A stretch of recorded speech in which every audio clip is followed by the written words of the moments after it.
There are times in our lives that bring us to our knees, when life asks so much of us that we reach the edge of our inner resources. In these times, we have a choice.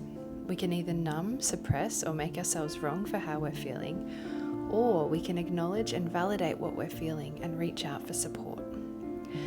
Asking for support can be a little complicated sometimes.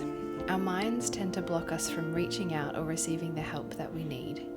It can be a very vulnerable thing, and there are many underlying beliefs that can drive our ability to be supported adequately.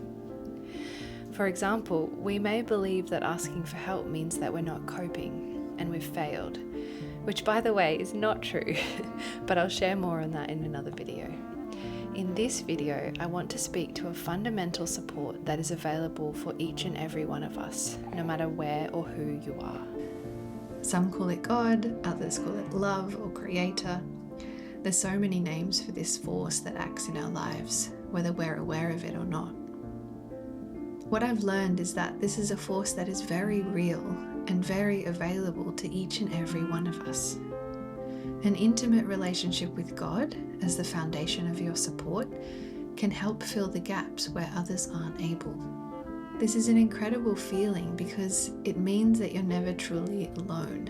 There's been times when I've been so stretched by life that I felt like I was collapsing and that I desperately needed something to hold on to, or else I might truly perish. The disintegration of the old self is a fruitful thing when you're held adequately in it. This is the very act of transformation.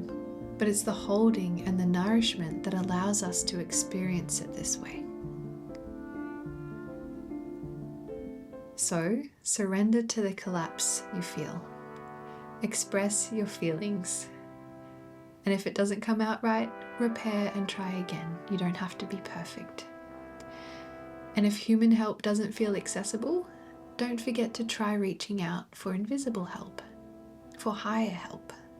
I've personally noticed that God hears us most clearly when we're on our knees like this, humble and in need. It's messy and it takes courage, I get it. And this is our ticket across the river towards what is known as the Promised Land, woven throughout our perfectly imperfect human days. A quote from St. John of the Cross. "And I saw the river, over which every soul must pass to reach the kingdom of heaven. And the name of that river was suffering. And I saw a boat which carries souls across the river, and the name of that boat was love." It can be as simple as a thought spoken inwardly, or you can speak it aloud. God help me, I'm lost, I've reached my end and I need you. Please light the way back home. And truthfully, you might hear crickets initially, or even a voice of dismissal. This is crazy, what are you even doing? But I encourage you to be patient and to stay open. You might be surprised at what comes through.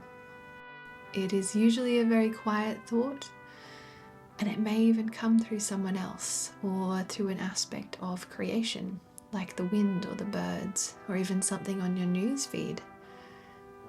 An answered prayer. Follow this thread. See how it fruits in your life and in your spirit. This is all the evidence you need. The more you do this, the more it will become second nature. The louder voices will begin to dull, and the quiet voice of love will take over as the baseline. We are not meant to walk alone.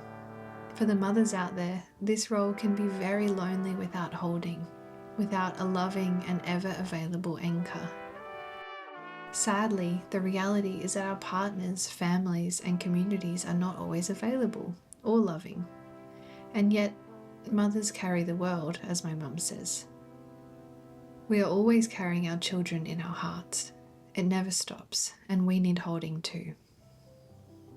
To the mothers, I see you. I see you carrying the world, whether you have the energy to or not, whether you're seen for that load or not, whether you have someone holding you or not.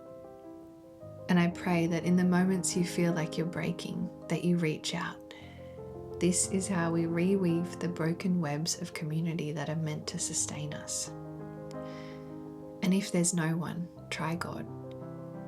Love is waiting to carry you to the promised land, not as a final destination, but as something we can glimpse and taste even in the depths of our struggles. A flower blooms most beautifully from soil that is rich with life that has broken down. It is the breakdown that creates fertility in the soil. When organic matter receives the nourishment it needs, it is able to disintegrate into more accessible and nutritive particles, becoming the very soil that the seed needs in order to bloom. The land of milk and honey is not some faraway place that we can never reach. It's available here and now. All it requires is our best effort day in, day out.